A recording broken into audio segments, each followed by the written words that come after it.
Yay.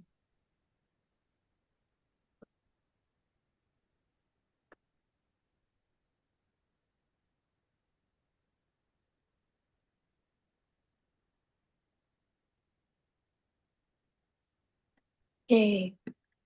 Okay, I've got it muted on my end. So we should be good to go for the live stream now. Yay. I did see the notification about it, so Do you need the link or yes. Yeah, could you drop it in the chat? yes?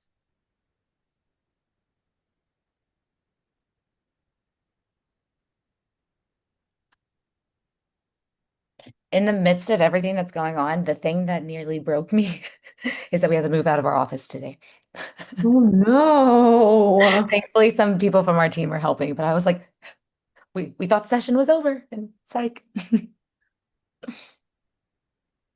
Okay, got the link. I'm gonna drop it places now.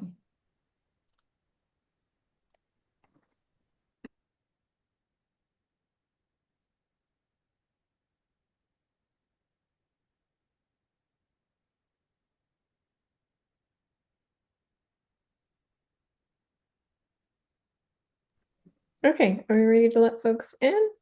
Yes, I think we are.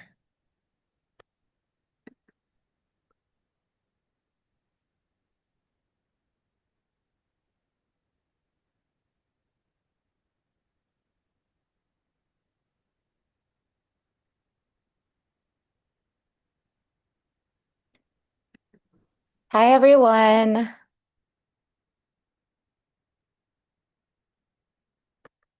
Welcome. I know a lot of people are trickling in. Um, we're going to give it just a minute so that people can get situated. But as you're all joining, getting your water, getting your seat, whatever it is, if you could just go ahead and start dropping your name, where in the state you're tuning in from, or out of state, even if you're not actually in Texas. And yeah, just let us know, and so we can see how many communities are represented today.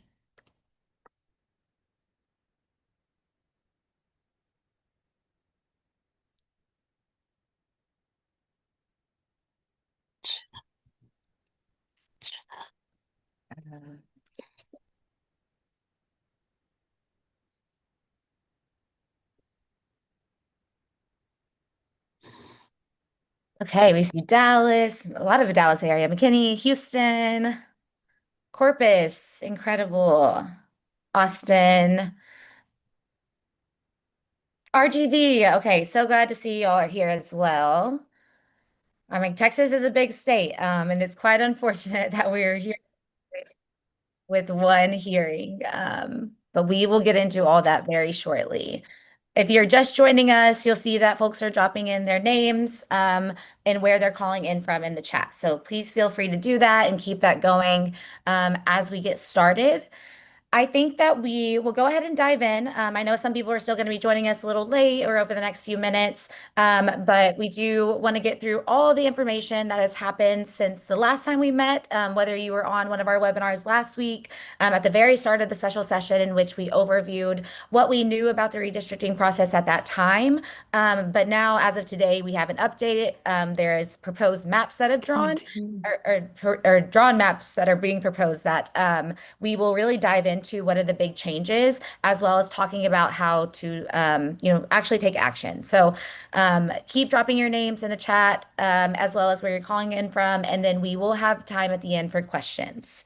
But we can go to the next slide.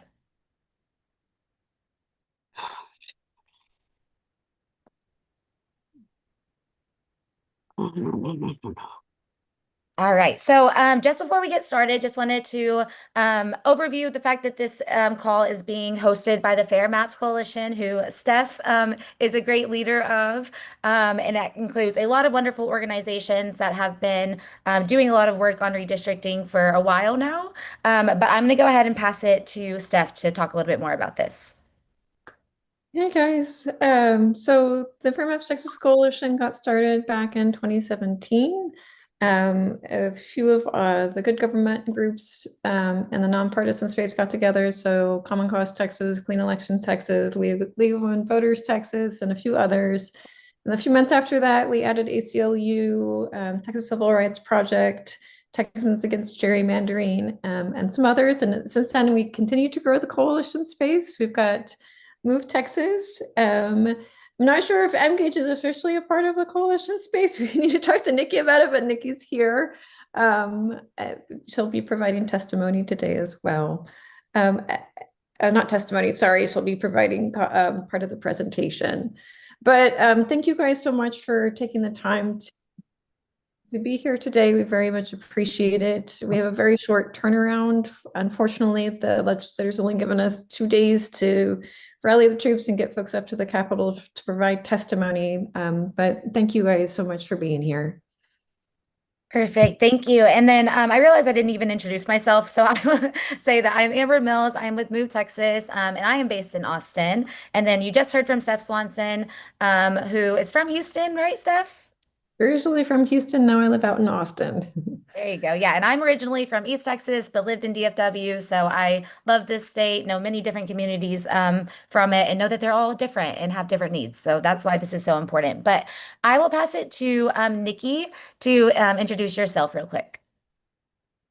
Hi everyone, again, thank you all for being here in the middle of the day on a Thursday. My name is Nikki Afizi. I'm the policy manager at Engage Texas.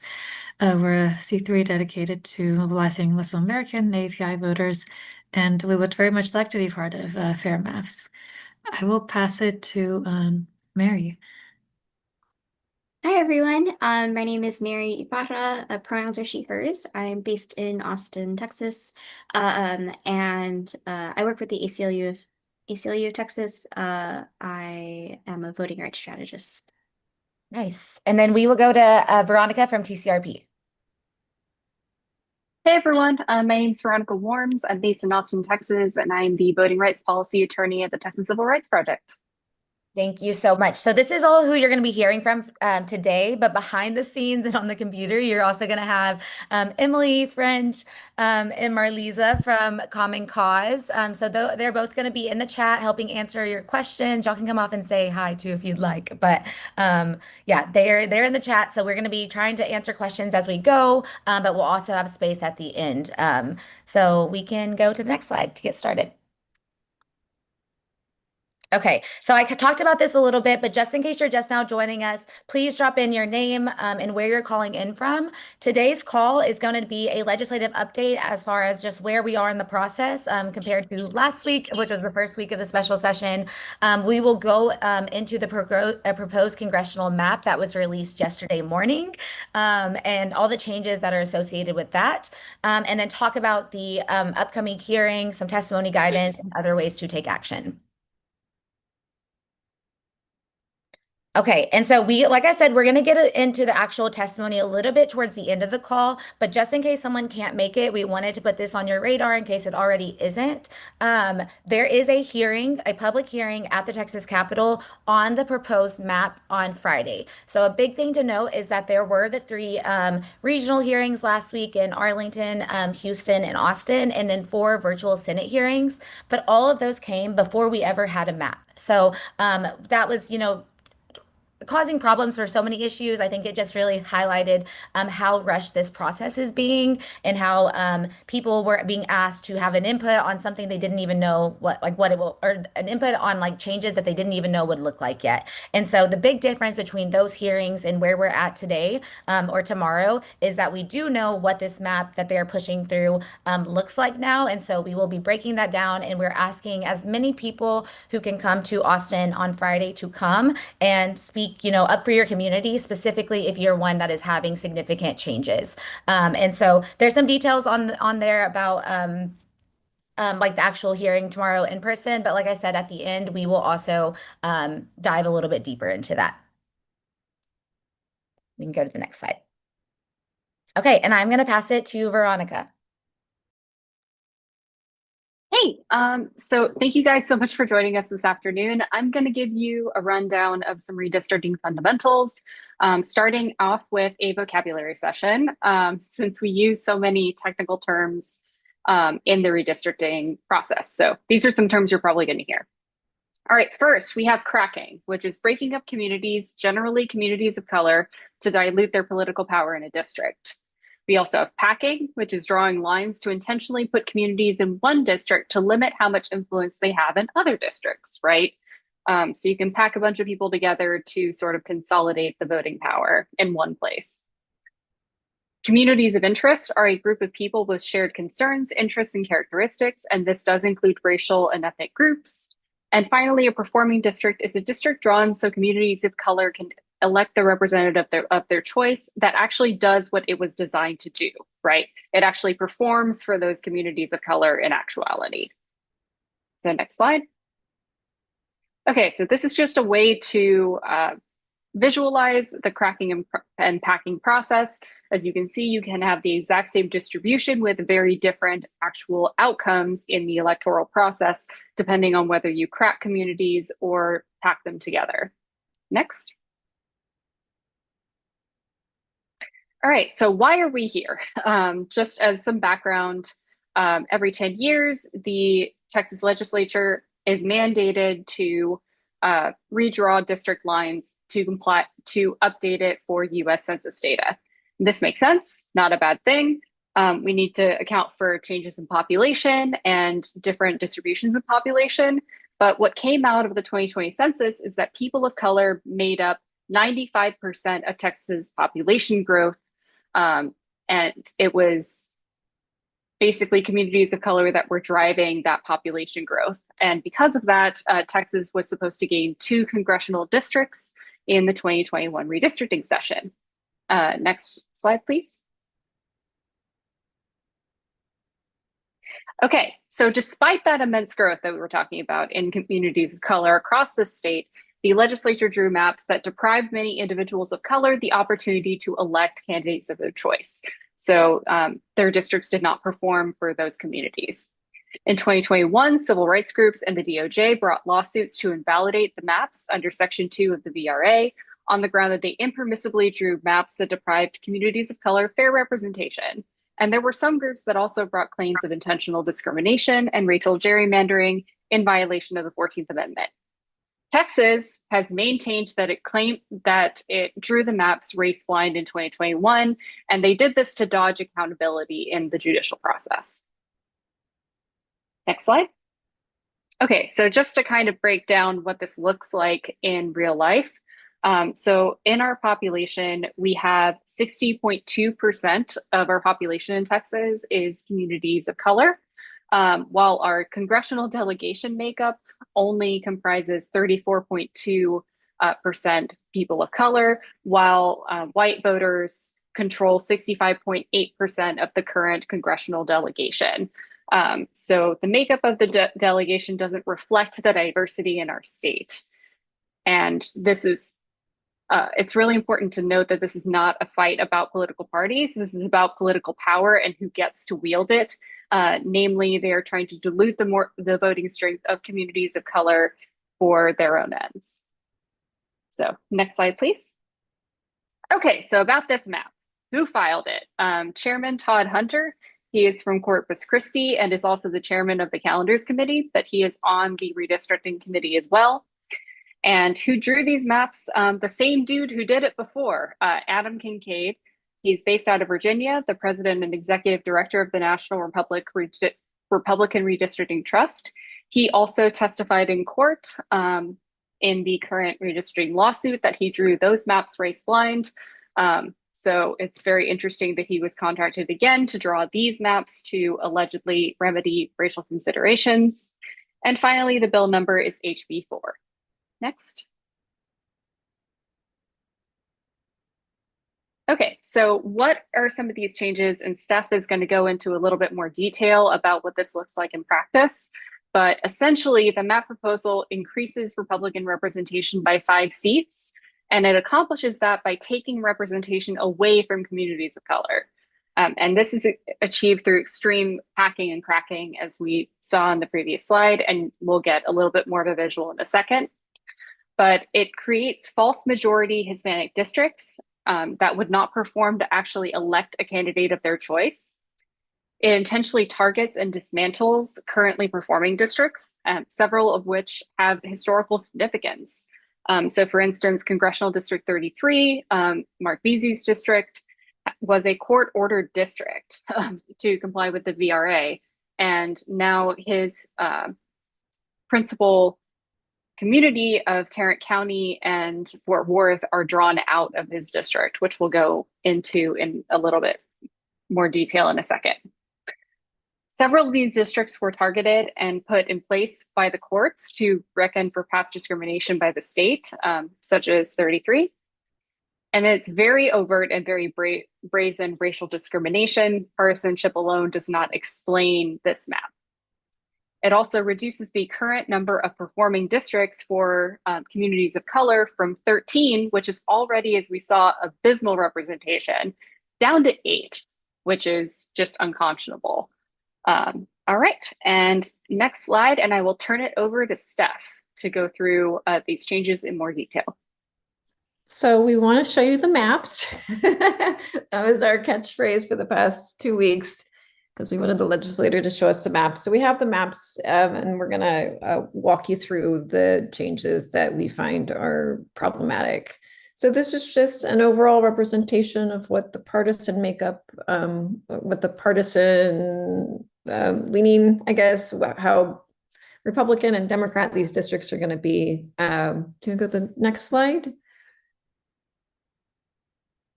I want to start with the DFW area.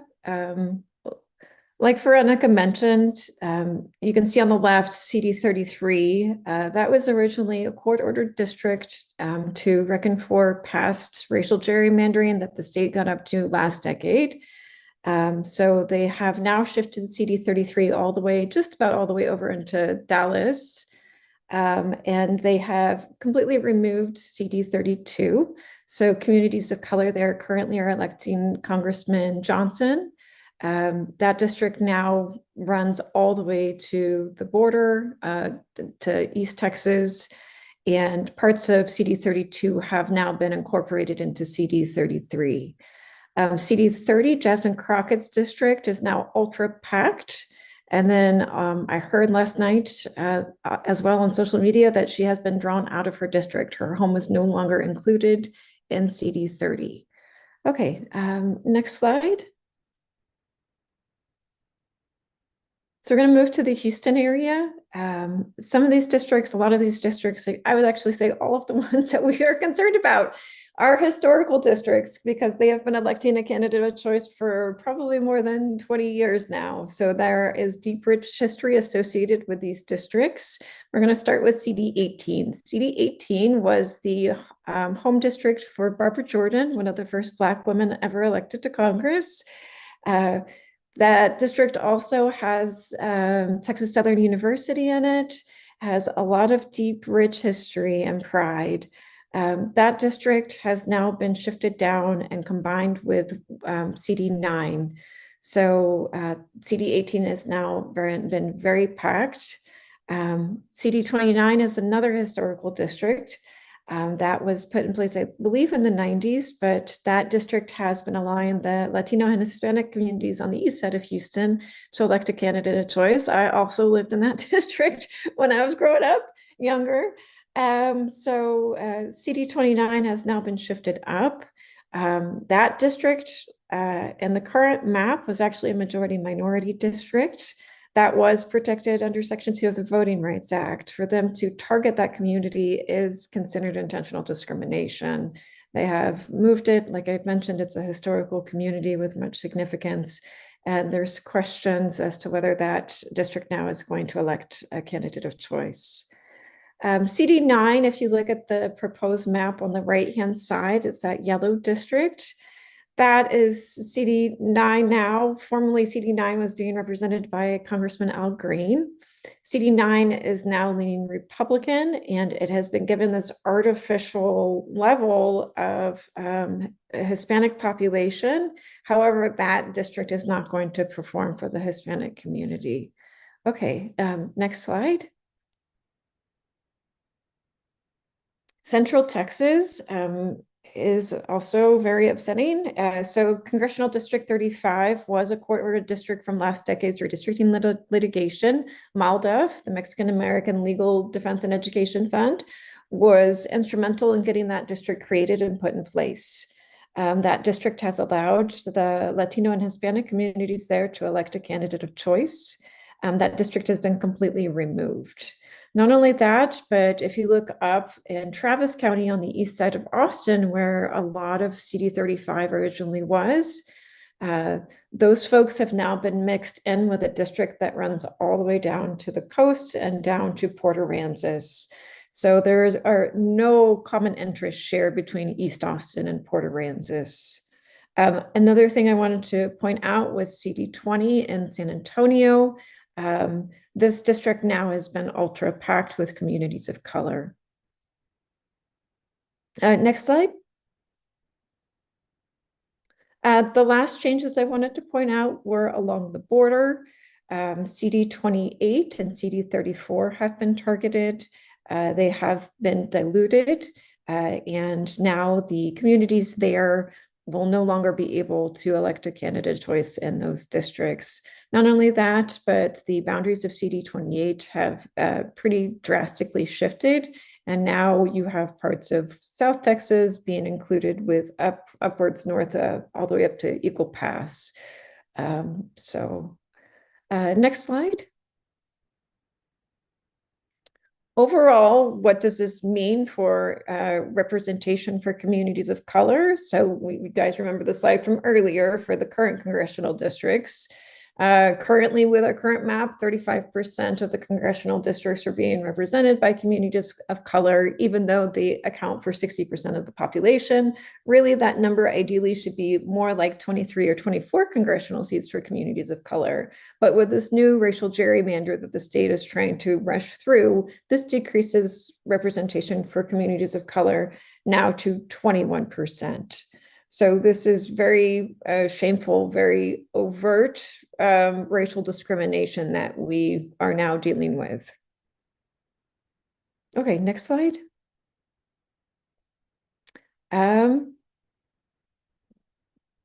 I will jump, I'll do the slide, I wasn't sure. I'll just continue on and do the slide, and then I believe Nikki's gonna jump in next. Okay, so this, some key takeaways and some messaging that might be helpful for folks to include in testimony is that this mid-decade redistricting is unjust and out of order, but continues our state's government's and unfortunate history of trying to disempower voices of communities of color. The House map proposal represents an extreme partisan grab at the expense of communities of color, layered on top of an already heavily gerrymandered map from 2021. Redistricting is now, right now, mid-census is not proper, especially since there's ongoing litigation in the courts. Really what we want is for that litigation to conclude and for a new map to be put in place that remedies for the racial discrimination that occurred in 2021. The state is trying to have it both ways. They're trying to say that they're drawing this for partisan purposes, but really this is racial gerrymandering and intentional discrimination. They're targeting and attacking communities of color. A lot of these districts, like we've said, are historical districts that have taken decades for communities to win and put in place. They are erasing all of that hard work over the past 50 years. Okay, next slide. Okay, Nikki's gonna jump in now. Thanks, Stephanie. And this slide is a repeat for those who were here last week. Thank you all for coming again. But we just wanted to give a reminder that this is not only about, having people of a certain race match that district, which is something that the very, very few people who testified for continuing with this gerrymandering brought up in their testimony. But again, was very few of them. The vast majority of those who testified were against this mid-decade redistricting. I'd also like to add, like, for anyone here from Fort Bend, a few of you are in the chat, there are some districts that are left pretty much unaffected, but it's still important. Like, I live in 22, which is represented by Troy Nils. It's a district that was gerrymandered to break up a lot of the communities of color, including Asian Americans. And they managed to make it a little bit wider when they were redoing all the districts around it. So if it's going to be that much, little bit like harder for a candidate of choice for the communities of color to run in that district as well. But we all know the reasons why we're here. There was a push from the White House to do this, and our governor accepted that push. The rationale behind it was that some of these districts are illegal because they're coalition districts. And just a quick other update, the Senate had the opportunity, they had a vote to subpoena the author of the DOJ letter who wrote the letter stating that some of these districts that we've seen dismantled now, like 18 and 9 and 29, that's been reconfigured pretty badly. That author of that letter, his reasoning was that we need to do this because coalition districts are illegal. And the Senate had a chance to question him in committee. And yesterday, they voted on actually racial lines within the Texas Senate to not subpoena him. So every legislator of color voted to bring him for questioning, and all the white legislators voted against it. So that's another example of just why it's really important to have candidates of choice elected. A lot of the legislators I just need somebody to brush the chairs off. So, okay. So the big legislation that was passed recently, the tax bill, just quickly going through it again, it really is the largest transfer of wealth from the poorest Americans and the lowest income brackets to the richest Americans since Reconstruction. In Texas, it's going to knock about 400,000 people off healthcare coverage, and it's going to increase healthcare costs for 1.5 million Texans. Some of those most affected are in the districts that are being dismantled. About 700,000 Texans who rely on SNAP, supplemental nutritional assistance, are going to be knocked off the program, or they're going to have their benefits slashed due to the additional requirements that this bill has put in place, as well as the cuts. By the numbers, the bill takes 1,000 from the poorest 20% of U.S. households, and they give it to the wealthiest households, who will be 300,000 a year richer in tax breaks. And it's going to cause an additional 51,000 people every year to die due to poverty and its impacts than already were dying. And then last, the bill invests $150 billion into immigration enforcement, into ICE. We're doing immigrant community raids, so we're raiding people at their homes, at their businesses and workplaces. And this investment in ICE is not necessarily something that while immigration is controversial, it's not something that Texas-wide is clearly supported, to have this much money transferred to ICE for the activities they're currently doing, which are very controversial. And this amount will make ICE larger than the militaries of most countries. And so when we look at who voted against this bill, who stood up to this bill that's going to impact Texans in a really, really negative way. Next slide, please. This list of people who voted against the tax cut bill, it's all people who are getting their districts dismantled or vastly changed by the proposed map. And I think it's also worth noting that we already have a lack of enough representatives of color who come from communities of color in Congress, and we need more, but these maps are targeting a list of largely legislators of color.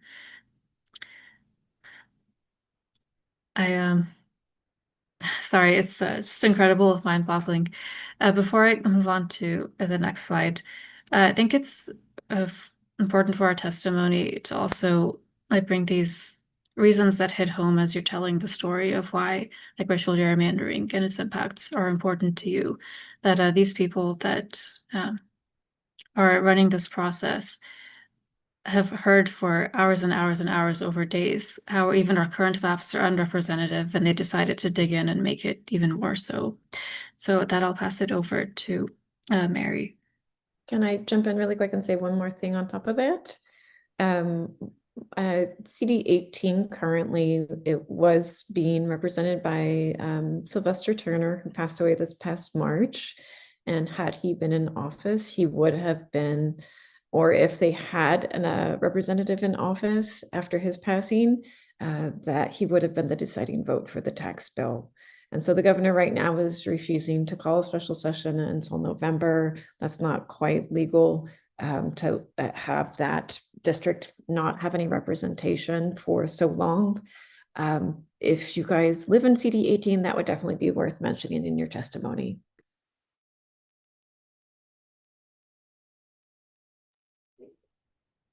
All right, hi everyone. I've been, following y'all's chat and comments. And yes, this is extremely upsetting. And the time to take action is now. No matter what the outcome will be, it's very, very important to have our voices heard. And to tell these legislators that have control still over what happens exactly, what's on your mind, and how this affects you and your community.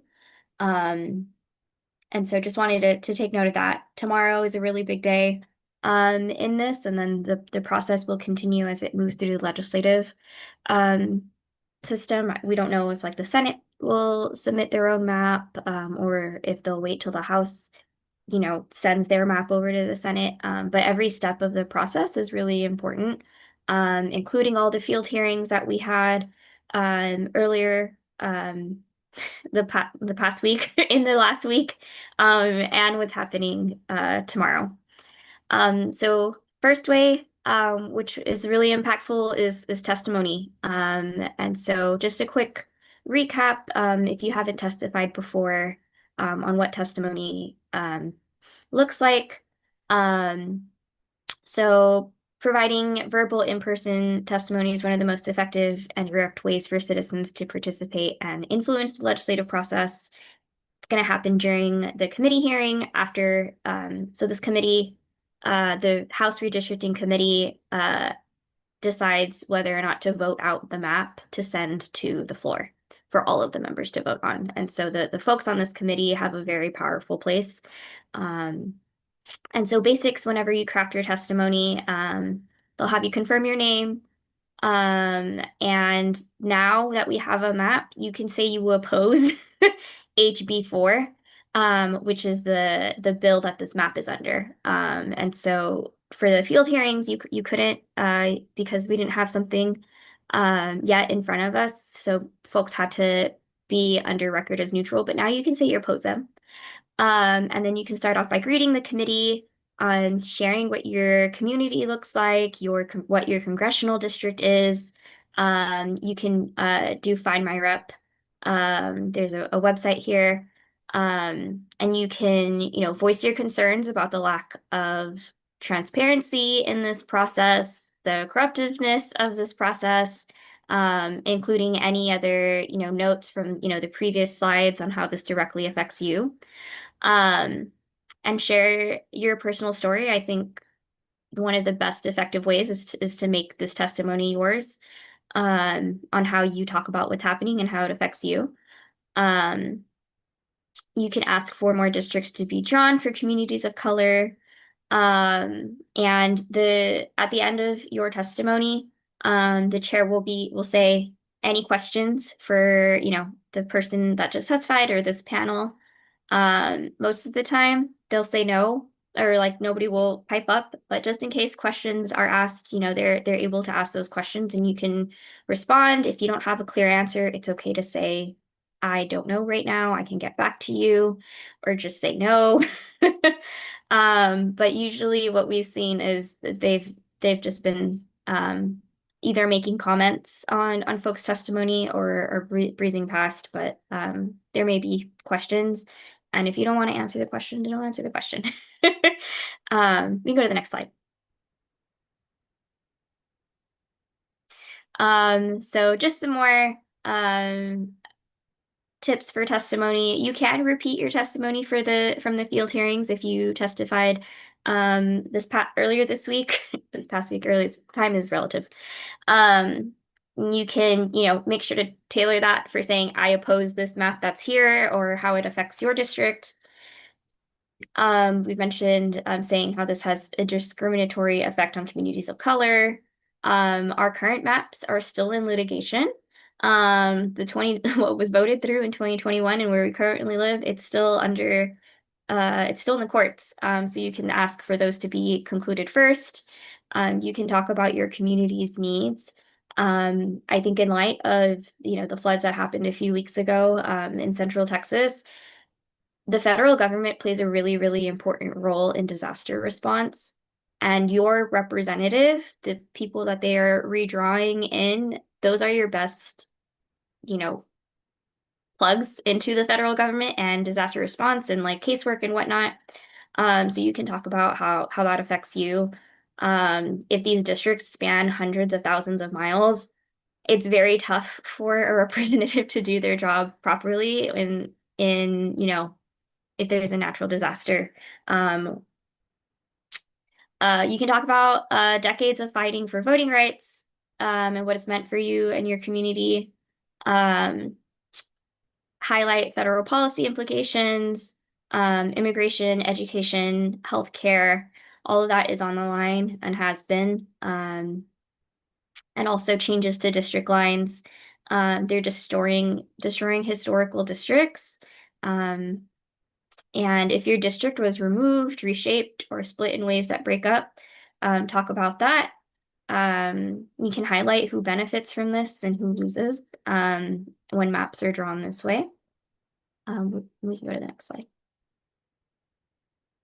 Cool. And so if you're preparing your testimony, if you're planning to testify, you can sign up at the Capitol.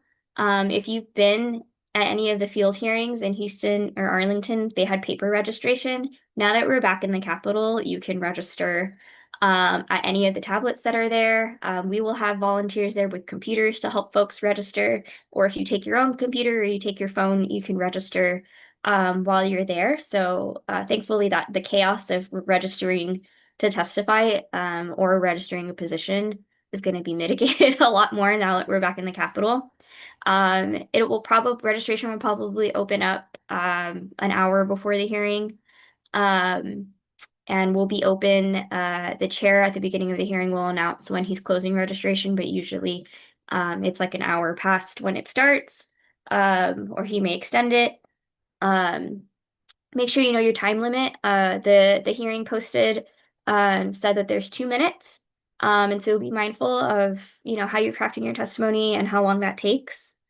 2 minutes is about 250 to 350 words if you're typing this up.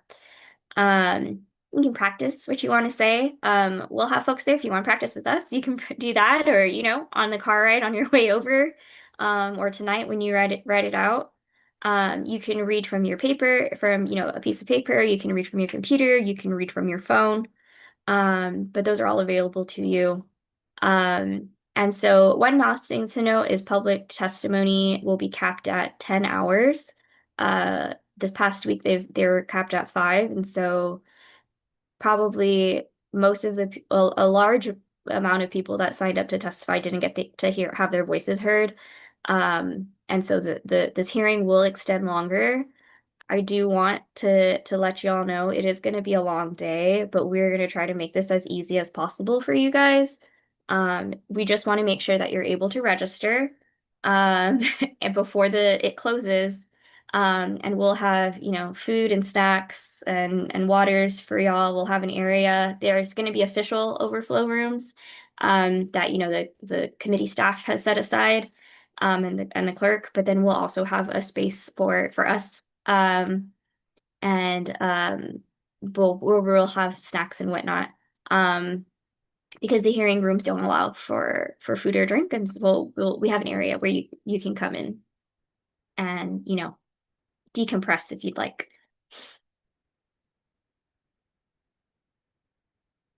I also just wanted to point out this resource, Fair Maps Texas, this coalition. There's a website that we have. There's a fair and open campaign on there, which gives you more resources on what Fair Maps has advocated for and continues to advocate for, and procedures that we'd like to see in place for fair redistricting.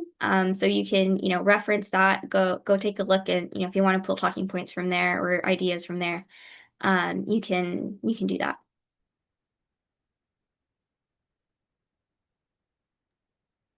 Okay, I can just jump in here really quickly. Just to reiterate, the details of the hearing, and we can answer some more questions in the chat after. But this is tomorrow. There's an RSVP link with this QR code right here. The reason that we are encouraging you to RSVP with us is so that we can make sure to get you all of that information that Mary shared. So the rooms that we're going to be hanging it out in, as well as at 10 a.m., we're going to be doing a demonstration in the main rotunda that people are welcome to join for, just to rally and get everyone excited before actually going into the hearing, as well as to like waste some of the time that we know people are going to be waiting around, and waste not in a negative way, like genuinely in like a use it for good way. And so that will be around 10 a.m. But yes, we will have volunteers throughout the building and things like that. So we'll be sure to share that all over email to the people who RSVP on that link. So after this call, we will be sharing a different email to all of you that are attending, or anyone who RSVP'd to this call, with just all of the resources, all of the ways to take action either from the Capitol or at home. And then tomorrow, many of us, I think almost everyone who's presenting will probably be on site. So look for us. If you RSVP, there will also be a signal chat, like a group chat for day of communication that is shared with everyone. So that is just helpful for just being able to like ask quick questions and things like that. And I think we can go to the next slide.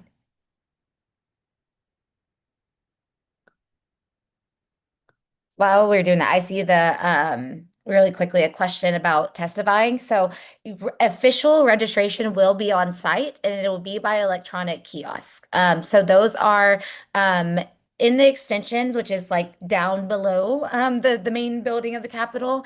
But there's also like a link that you can pull up on your own personal device. Typically, a laptop is what works best. And we will have people in the main area of the rotunda, which is like in this picture, this circle part, like you'll be right under that. We will have people with computers in that area also helping you register starting around 9:30 all the way to like 11, and then we'll also be able to help you downstairs. But again, just RSVPing so that we can make sure that you get all of that information. And yes, so just going to the like the ways to take action from home, we've shared these in the chat as well. But one of the biggest things that you can do is submit online public comments. We've dropped that link, but that is essentially like a written testimony. This does officially go into the record, so it is not just like sending it out into the void where no one will read it. Like there will be people that are reading it. Even the sheer amount of like submissions is important. If we say thousands of people submitted public comments on that, it is significant in and of itself. Submit online public comments. Additionally, call or email your reps starting now. It's important to let them know the stakes of it all. You definitely can email and call the redistricting committee, which we know that I think someone sent the link in the chat, but also just like making sure that your own state representative or senator is fighting this, and hearing your needs and really advocating for your community is essential. So just keeping that on the radar, keeping the pressure up. And then additionally, we are even asking that you contact your local officials. They are influential. They have people that are listening and following along. And I'll actually, Steph, if you don't mind, I'll pass it to you to talk a little bit more about like why contacting local officials is also helpful. So what we saw in 2021, it was local elected officials that came out, mayors, county commissioners. These folks really know their communities. They know what federal funding is at stake. So I'll give you an example. Right now, we're trying to mobilize one of the county commissioners from Hays County. Hays County is in Greg Kazar's district, overlaps, I think, almost 100%. So that county commissioners' ability to secure funding for the county is going to be put at stake. Regardless, what we're trying to do is mobilize these elected officials to come and provide testimony. So if you have contacts, if you work with city council members, if you work with county commissioners, please reach out to them, let them know what's going on, show them the maps, and ask them to get involved and provide testimony. Thank you. Okay, and I know there's a lot of questions in the chat that we're trying to answer, but I think It would be best to go back to the maps if we could, because I think that there were some specific questions, just or people that wanted to kind of take a look at that again. And while we're getting there, I just want to reiterate, we've sent this in the chat, but we will share an email which will include the link to the interactive map where you can explore it yourself, look at your district lines, and we highly encourage you to do that so that you can, like, you know your community better than anyone else. And so really encourage you to take a look and see exactly where they're drawing the lines and breaking up or packing or cracking, your own district. And that can really be informative. And we encourage you to do that in order to write your testimony. But then we will also be sharing resources, including this presentation, a presentation that we did last week, generally about the process with some other just like redistricting terms, context, and the Fair Maps website, and then some others. So we will send that all over email right after this call. But yeah, I think we can just open it up for questions. I would say right now, specifically to maybe if there was anything on the maps, and then we can go back to kind of just like tomorrow or things like that. And we'll do our best to answer them. We have some brilliant minds on this. Not mine, but someone else's.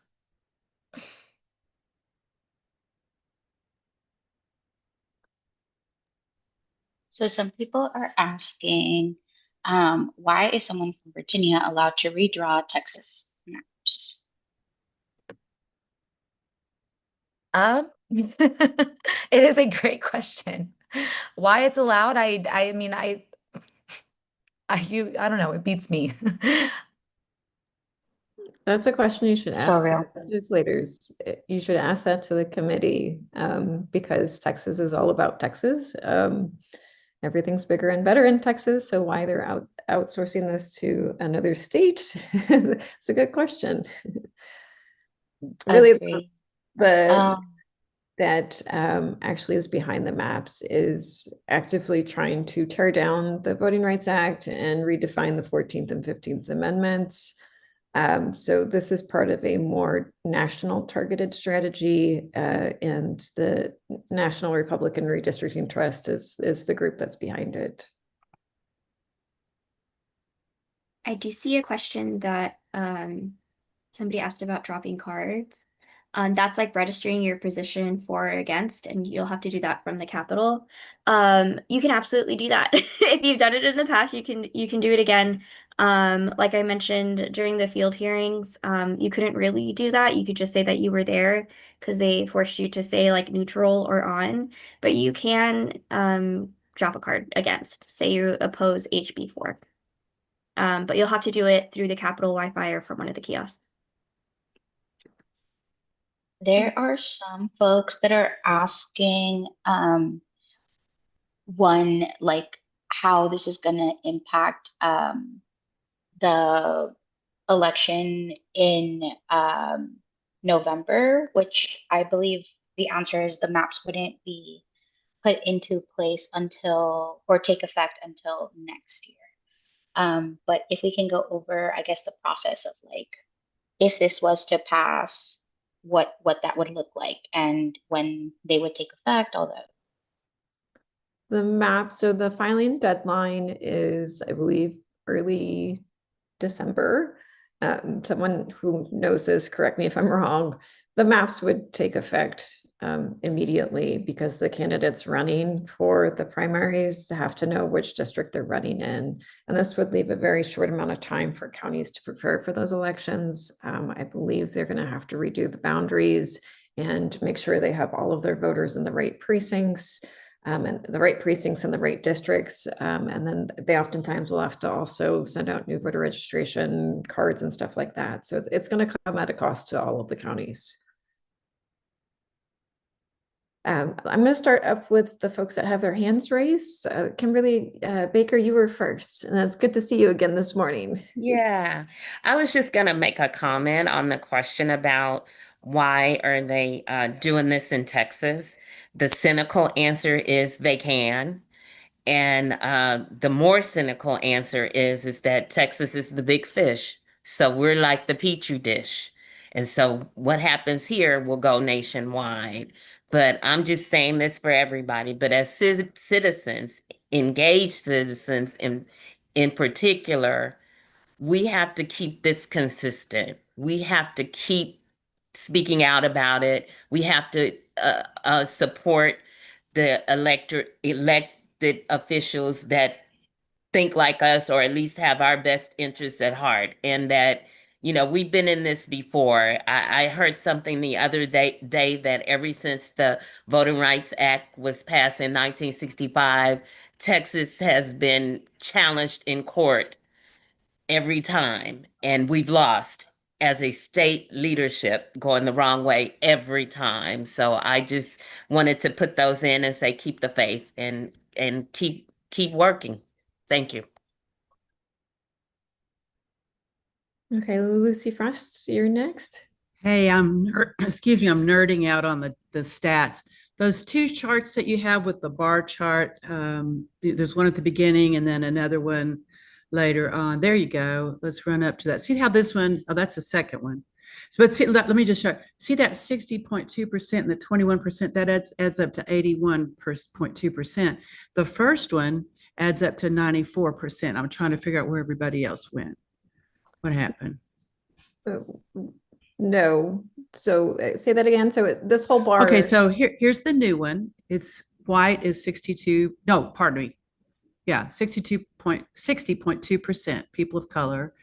And then that's the population. Oh, dadgummit. I'm reading it wrong. Never mind. Thank you. That'll help show me to be a nerd again. Okay, Stephanie Williams, you're next.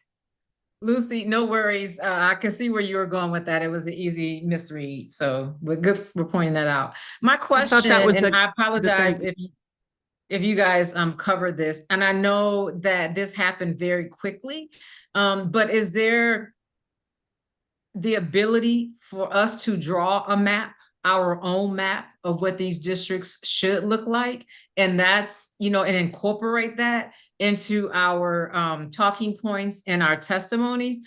I just feel like so much reaction is being given to them and the nonsense that they're putting forward.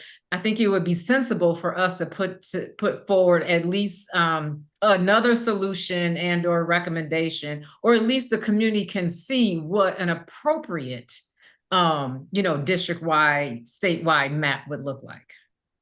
That's a complicated answer. So you should be able to submit a map to the legislator if you want to draw one.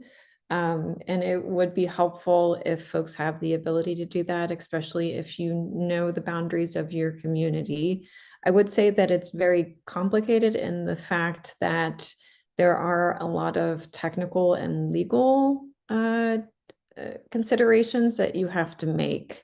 And so because all of that takes a very long time to factor in and weigh and make sure that everything is correct, we always suggest that folks rather show a community of interest map, which is much smaller, and you talk about your community and that where it is and why it deserves to be kept whole.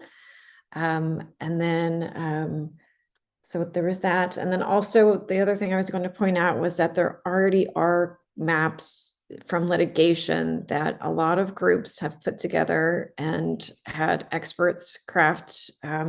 So one of the things that has to be taken into consideration for these districts is racially polarized voting. And that just means communities of color support a certain candidate, and the white bloc basically will support a different candidate. So some of these considerations, like I said, are very technical and very detailed, but the maps from that ongoing litigation might be available. You might be able to find them online, but what we're telling folks to say is we want that litigation to continue playing out, and we want the courts to decide on the current racially gerrymandered maps. Thank you, Stephanie. I just want to say too, thank you to Emily who put the link in the chat. One of the things that we're going to be doing here with Black Voters Matter, with all the partners that we're working with across the state, is offering a training on Monday night on not just how to do communications, but how to actually draw maps, and not, Stephanie, specifically for this session because we know they're trying to push this all the way through. We just want to empower people to learn how to do and engage in this process, because this isn't a 1 or 2 and done. This is going to be ongoing. And so the more we know how to lean into this and have the tools to be able to do and present, I think it would be great, in addition to doing all of the things that you all just so greatly laid out for us to do within the next, couple of days. So I'm going to put my information in the chat. If anyone is interested in being on that training Zoom on Monday night, we would love to have you. And I'm sorry, I'm Stephanie Williams. I serve as the Senior State Organizing Manager for Black Voters Matter Fund. I run the field program here in Texas. Nice to meet you. Okay, I'm going to go to the next person with their hand up. Patrick.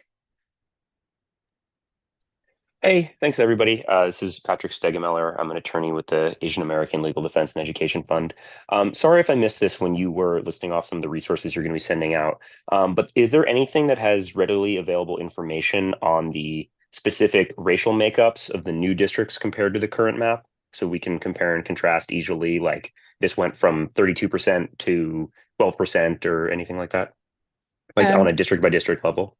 So the state has provided stuff like that, but I don't believe the state has the citizen voting age population available.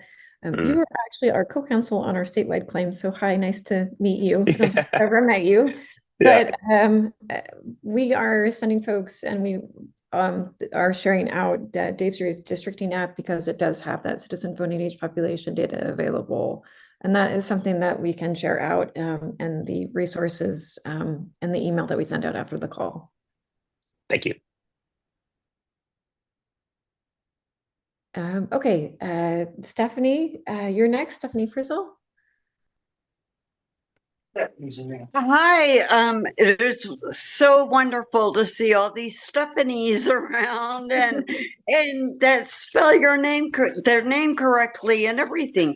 Okay, anyway, my name is Stephanie Frizzell. I am in District 30, Jasmine Crockett's district in South Dallas, but it does look like they're okay. But you said her district was, and I did look at a couple of maps, and her district, some of it is, but where I live in South Dallas is not messed up in any way, really, that I can tell, even though that is not really the point.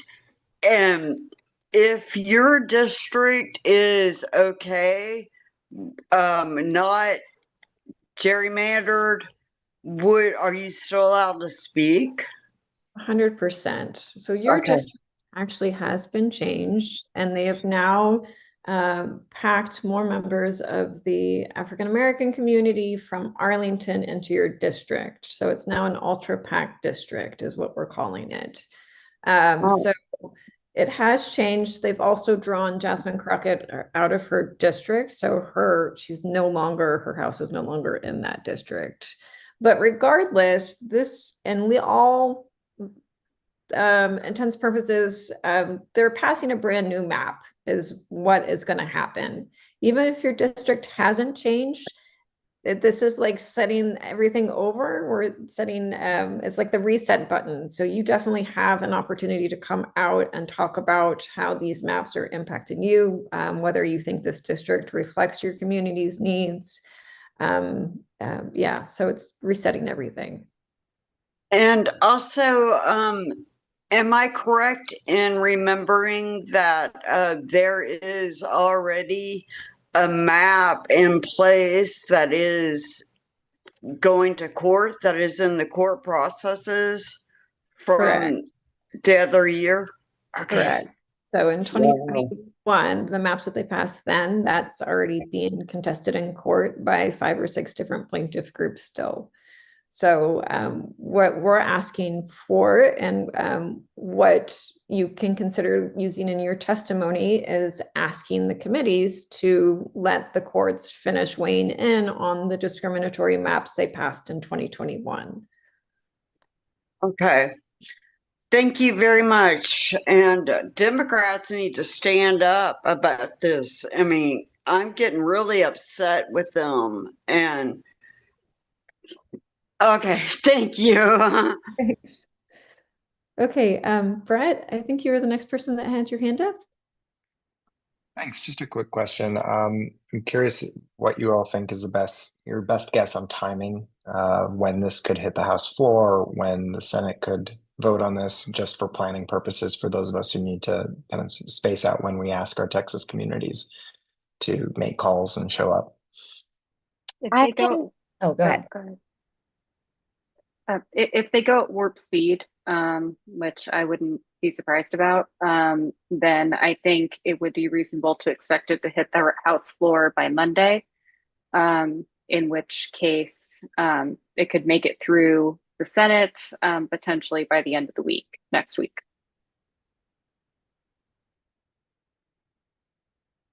Scary, but helpful. Thank you. Yeah, I also just wanted to know for special session, things move very quickly. Like hearing notices, typically they give us a 2-day heads up. They're only required to give a 24-hour heads up, and so just be mindful. But yeah, we're trying to decimate information or send out information as we get it. But yeah, sometimes it's within a 24-hour window, but we're trying our best to keep up with the speed of a special session. Yeah, and the Senate loves to suspend the rules as well, which throws another wrench into things. So they're technically under the rules required to get 24 hours notice, like Mary said, but the Senate suspends the rules a lot, especially during a special session, and we may get even less notice because of that. So it's a fun time. Okay, I think the next person was just your name on the Zoom screen is iPhone.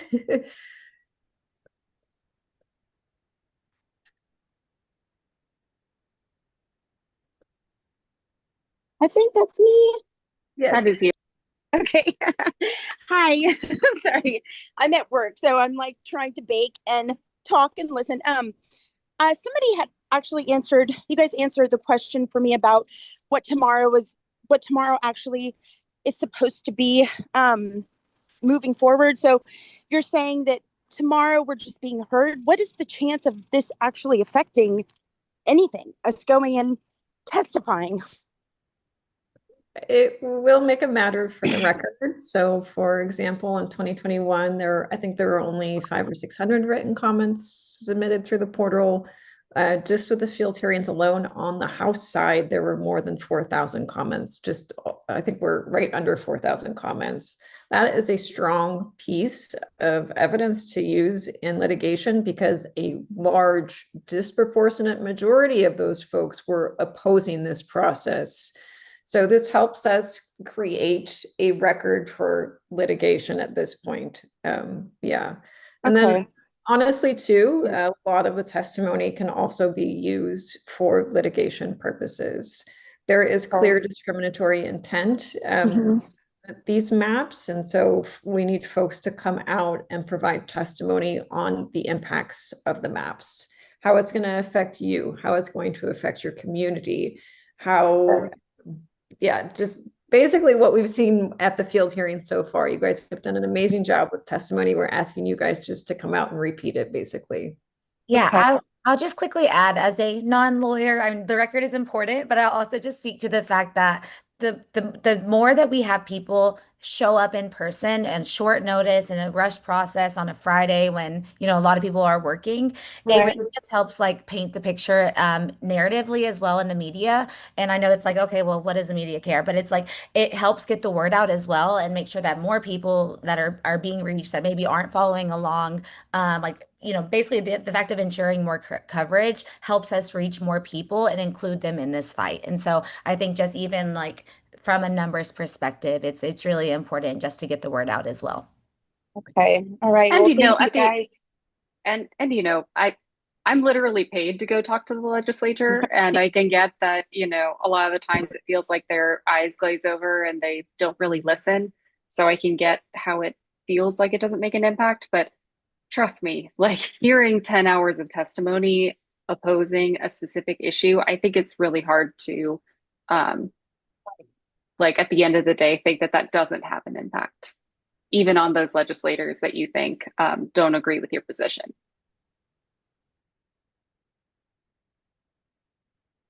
Thank you. Thanks. Thank Okay, Sandra? Hi, thank you so much. And this will be quick. I live in Hayes County, and I believe, Stephanie, you had said something about a Hayes County commissioner, something, I missed it. And can you repeat that real quick in case that there's something that I can do here locally? Sure. Linda Calvert with the League of Women Voters of Hayes County is trying to reach out to one of the county commissioners that her district overlaps with Congressional District 35, the current Congressional District 35. I believe her name is Michelle Cohen, but Linda, jump in if I've forgotten her name. Linda worked significantly on the county commissioners redistricting and worked with a lot of groups in the community. So I've just reached out to Linda because I know she already has those contacts made and stuff like that. So Linda's going to be reaching out, but I'm happy to connect you with Linda. Okay. All righty. That sounds great. I'll leave my information. I'll leave my name, and you see my name, but I'll leave my email and phone number in the comments. Thank you so much, Stephanie. But Sandra, if you also know Michelle, please, by all means, I'm not like saying don't call her. Please do reach out. The more people she hears from, like especially I hear you. Gotcha. I've got the names now, so I'll check this. I'll do my research and check that out and reach out to them. Let them know how we feel about this. Thank you. Thank you. And I have also reached out to some other people in Hayes County, specifically about Casar's district. And so you can contact me as well at lcalvert@hayesco.org. Wait, Hayes County League. I'll put it in the chat. Thank you. Could we go to the Houston map? I know there were some questions on that I wanted to pull out from the chat. One was from Cyrus. I'm looking for your comment, Cyrus. It was about 18. That one is almost being completely put into another R district. Yeah, I thought that's what I heard, that the You muted yourself.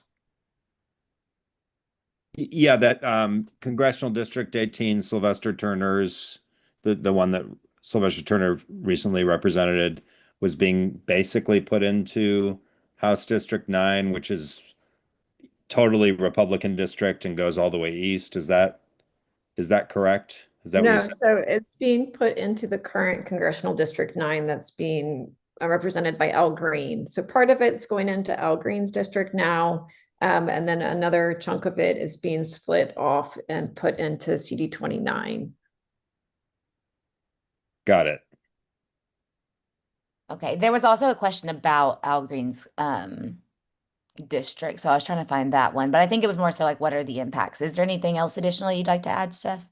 So with Al Green's district now, if you look on the right, it's Congressional District 9. That's their new proposed Congressional District 9. That is leaning Republican, and they have given that district a false threshold. So for the Voting Rights Act for Section 2, to trigger it, you have to have a citizen voting age population of 50% plus 1. So for a lot of these districts, they have capped the Hispanic population at 50%, that 50% threshold. However, that district isn't going to perform for the Hispanic and Latino communities there. They're not going to be able to elect a candidate of choice. So it's just a facade to kind of trick the courts and trick the public into thinking that they're trying to keep a majority minority district. Thank you. Could we go on to Austin? I saw a couple of asks to do the Central Texas, or look at it. I don't know if there was exact questions, but if anyone does have any questions on Central Texas, now would be a good time to ask. It might make more sense for, me to give someone a look at Central and South Texas. So let me know if y'all want me to share my screen on that. Deborah, I think you can put your hand up first. Yeah, so I'm in Williamson County 31, and I see that the shape changed, at least on one of the maps that I looked at, and I don't know if anybody can tell me what's changing there. I know that it's basically a Republican district, but they changed it. Emily, could you actually pull that up on Dave's redistricting? Sure can. Give me just a sec. I also had it. I'm looking Can y'all for it. see that now? Yes. Perfect. Okay, so this is the old one here, old 31. And then here is the new 31. Let me actually put them side by side. Sorry, y'all. Here we go. I know folks are hopping off, so as we're pulling this up, just a reminder, we will be sending the recording link to this as well as the slide deck and any other resources that we've talked about. So if you have to hop off, we will be connecting with resources soon. Just dropping them into the chat too while we're here. I'm not sure how helpful that is, but it does look like they turned 31 into this big block here, cut a bunch of the this little section out of 31. Used to look like that. Now it looks like that. But we don't know why, other than maybe it affects somebody else. Probably. Yeah. Okay. That's what because I'm going to testify, I just wanted to make it as personal as I could. We haven't looked at the data for 31 specifically. We are happy to share out district viewer and also, like we said, this link to Dave's redistricting app, so you guys can take a closer look at some of that data yourselves. Yeah, okay. And I would just recommend definitely looking at the neighboring districts to see why it would be that they would change yours, because that's probably the root of it.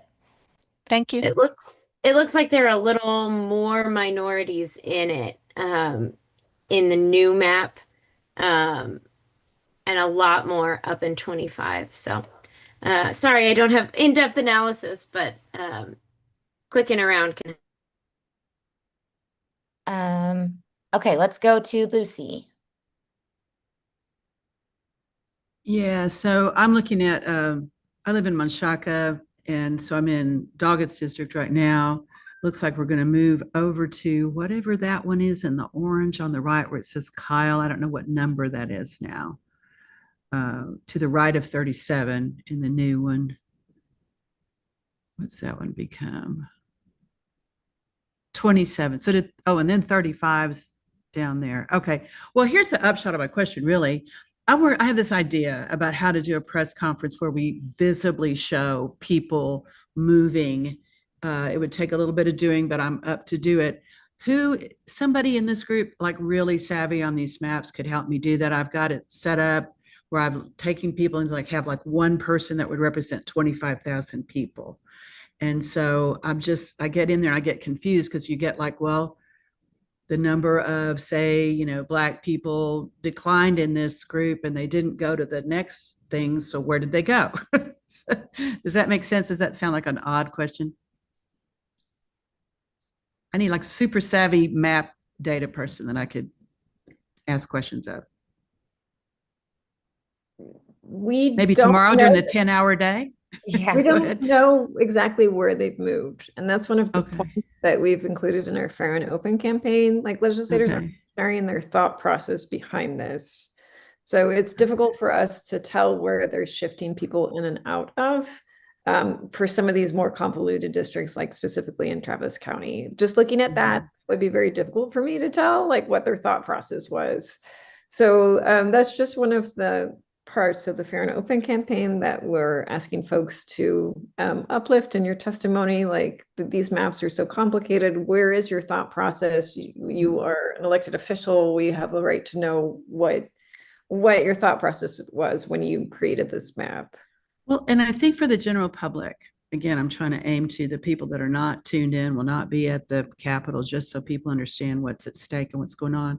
Maybe we can just look at it and go, this one's cracked, this one's packed, or this one's packed, this one's cracked, just so we could at least get that idea across and show that. Is that possible, do you think?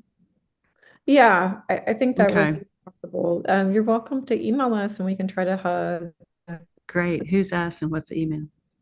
you can just email us at fairmapstexas@gmail.com.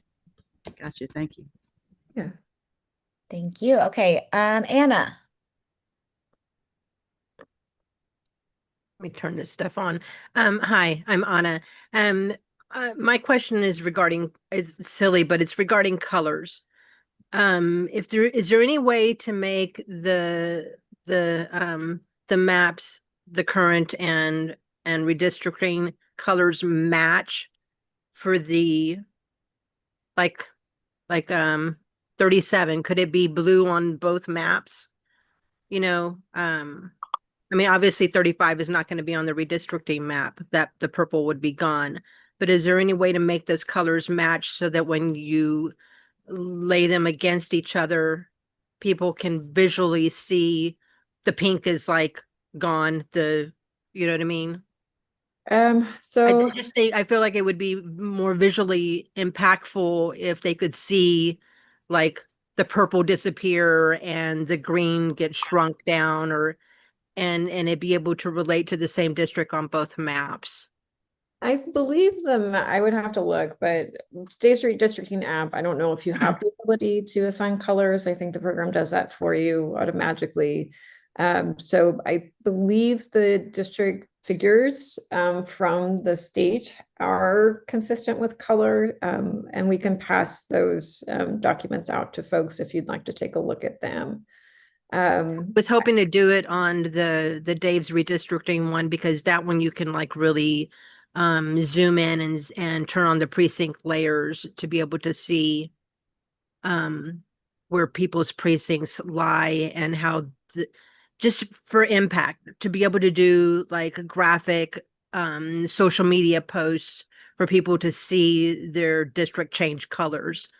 If they move to a different one, but for it to be consistent on both maps in the same color family, you know, because like right now it's like going, okay, 37, where's 37? I'm looking at both maps, right? Figure, okay, so on on the current one, it's blue, and on the redistricting, it's yellow, but it's like it doesn't have as much of an impact for me to like see how it shrunk. We'll just add, we did not do the color coding. This is the software, the people who draw the maps, so I don't think we have control over that. So it would be a matter of contacting the person that drew the maps? No, it'd be a matter of contacting Dave's redistricting app, and I'm pretty sure they would help, and they would be very happy if they got your email. They're usually very helpful. So that would be a question for them for sure. So just go to davesredistricting.org and look for a contact. Okay. Thank you. I appreciate the time. Thank you. Could we go to South Texas? There were a lot of questions about that, and then we are going to pivot to wrapping up, mostly so that we can end with some logistical questions tomorrow. But we definitely encourage people to explore these maps, following this call. But while we're getting there, I know someone else did have their hand up before that. Sorry, I've lost track on my computer. Rachel, I think you were, or Lucy, I don't know if. Mine was just a really quick question. It was, I would like for you, if you have the time, to talk about what did happen with the districts in Travis County. We can quickly talk about Travis County real quick. I think the biggest thing, and Steph would love to hear from you, but it's combining the two congressional districts into one, partially, right? Steph, I'll let you do it. I'm like. No, you had it right. They've really what they've done is they've taken District 35, Greg Kazar's district, and they've shrunk it down and moved it southeast of San Antonio. So now Greg Kazar, who's from Austin, is going to have to run against Lloyd Doggett. And I'm not sure about the other ones. Can you zoom in a little bit so we can actually take a look at some of the other changes? I do know that Oh, sorry. I was going to add, I do know they did draw like part of downtown, like the Capitol is split into two, like Capitol grounds, which is really interesting. And so it's like one of them is that main district that Steph was just describing of all of the like around the I-35 corridor. But then there's a district that goes all the way into downtown and out into, I believe, West Texas or West Austin in West Travis County. Yeah, and the new one, I think the capital is districted like it goes in the skinny one all the way out here to College Station and like Crockett. Ridiculous. So it looked like from what I saw last night that we go from having 3 congressional representatives back to 5 or 6 like we did last decade. So they've really significantly cracked the community, the whole county up amongst districts. Yeah. Okay, let's move on to South Texas, if that's okay. Which also feeds into Central Texas. So definitely those are very connected. So maybe one of our lovely lawyers or experts, could y'all just generally overview again kind of what happened notably here?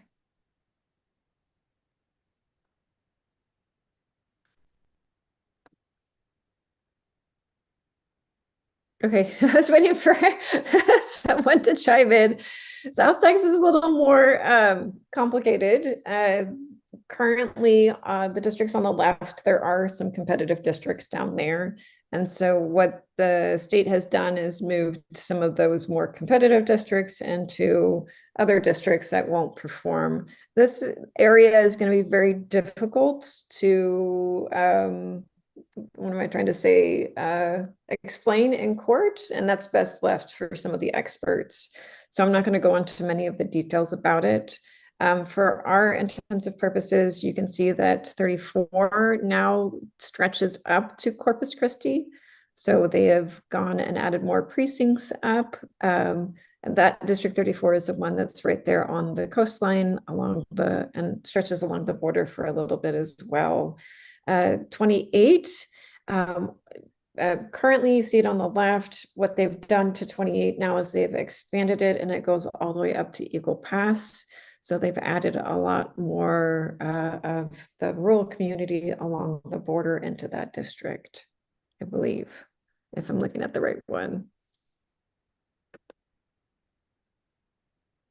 Real quick, do I understand correctly? The colors here represent partisan lean, right? Yes. Yes. We can do just regular map. Yeah, and Mary's saying it also splits up Eagle Pass. Yeah, 28. I saw that it does split up the the rural town.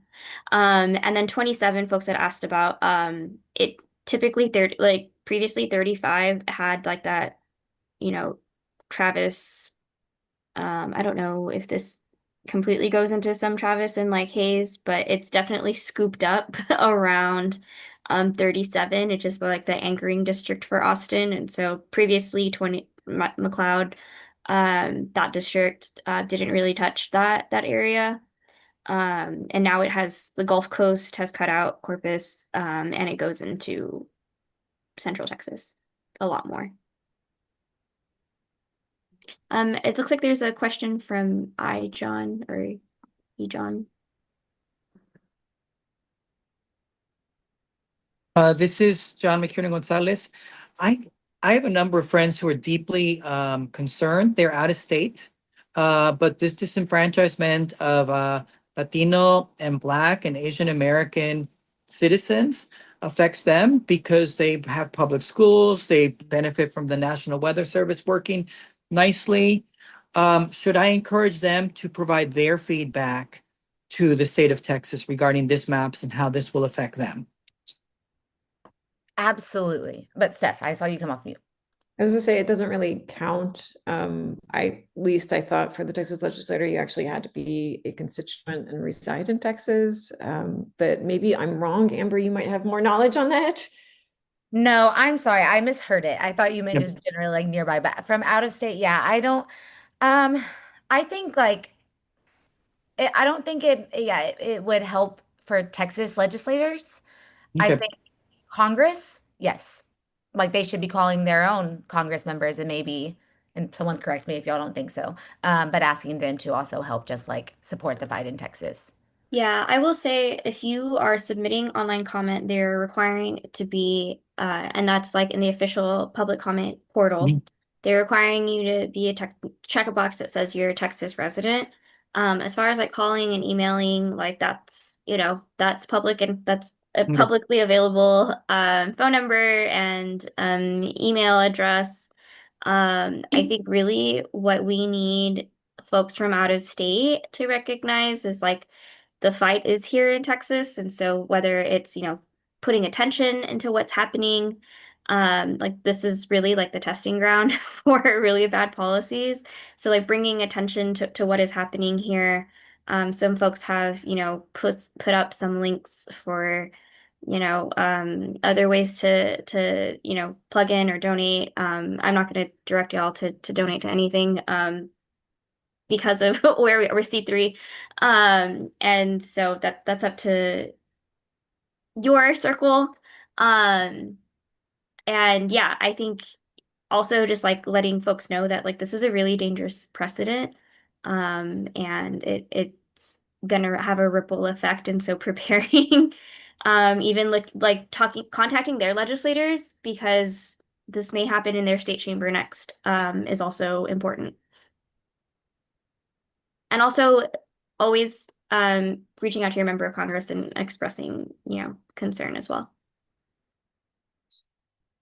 Thank you. Okay, we'll go Pamela with the last question, and then we'll reserve the last few minutes just for if there's any logistical questions for the hearing tomorrow, if for anyone that's coming in person. But go ahead, Pamela. Do you mean when you say a district will or won't perform? It's a complicated legal term. So right now, communities of color in these districts are electing a candidate of choice. They're working together as a whole district, and that's what we mean. You guys have collectively come together to elect a candidate of choice that represents your needs. Does that make sense? Kind of, maybe. Well, No. I don't quite get it, but I guess it has to do with the district being cohesive. Yes. So in these districts, something called racially polarized voting exists, and that means that the communities of color cohesively get together and work together to elect a candidate of choice. And the white population will usually support a different candidate. And so this gets into section 2 and jingles and stuff like that. But you need to have that cohesiveness in the communities of color. And yeah, they work together basically to elect a candidate of choice. Okay, thank you. Yeah. Actually, Veronica probably should have taken that one. She's a lawyer and could have explained it a little better. No worries. I mean, the upshot is that a performing district is a district that actually is composed so that it allows communities of interest to elect the candidate of their choice. It'll actually perform that way, as opposed to just like scooping a bunch of people together, claiming that, oh, there's a majority of this type of voter in this district. But the reality is that they're not as high voting or what have you in that particular district. So it doesn't actually perform for those communities is kind of it's a bit of a razzle dazzle, as it were, but that's the upshot. Thank you. I got it. Okay. Perfect. All right. I think we're almost at time. So if there's any final questions we can answer for the in-person hearing tomorrow, we're going to make time for that.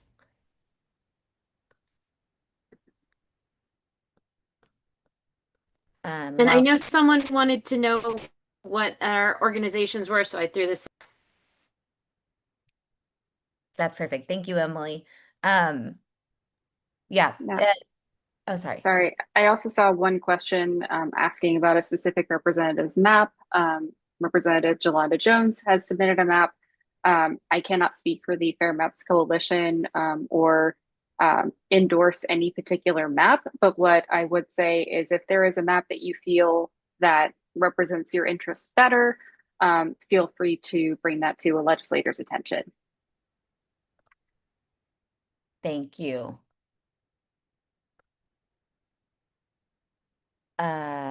Will you send us a transcript? So we have a live stream that is going, and we will send a link to the live stream, as well as a copy of the slides, all of those map tools that we shared, and just some other resources to help you prepare. And so I have that email up right now, drafted, ready to go. And so yeah, just pretty soon after we wrap up this call, we will get all of those resources to you. Also, many of us will be there tomorrow. Feel free to grab us and ask questions. It's going to be a long day. So if we weren't able to get to your question, and you still want to have some time to work on your testimony, there will be time. We're always happy to help while we're there. This is what we could pull together in 24 hours. This really rushed process, but always happy to be a thought partner with y'all on this. Rachel, Thank you, guys. Thank you all. Yeah, I had one quick question. Do we know what time registration will be open tomorrow for people to testify? We don't have an exact time, but typically in a regular hearing, it opens like an hour before, sometimes only 30 minutes. Emily heard 9 a.m. I would say the safest bet is 9 a.m., but on the last week's Thursday hearing, they did open it a little earlier. That doesn't happen all the time, but yeah, especially if you want to be among the first to testify, we encourage getting there before 9 a.m.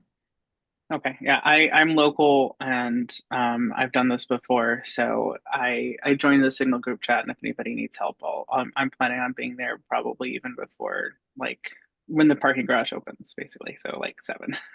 Yay. Yeah. Appreciate it. Yes, and then you just mentioned there will be a Signal chat that will be sent to anyone who RSVP'd to testify with us. Okay, well, we thank you all so much for spending your lunch with us on short notice. I know it's hectic, but we really appreciate all of you in the fight. Even if you cannot be there tomorrow in person, please, please, please submit online public comments, contact your reps. There's so much that you can be doing, right now from the desk at your home, the couch, wherever. So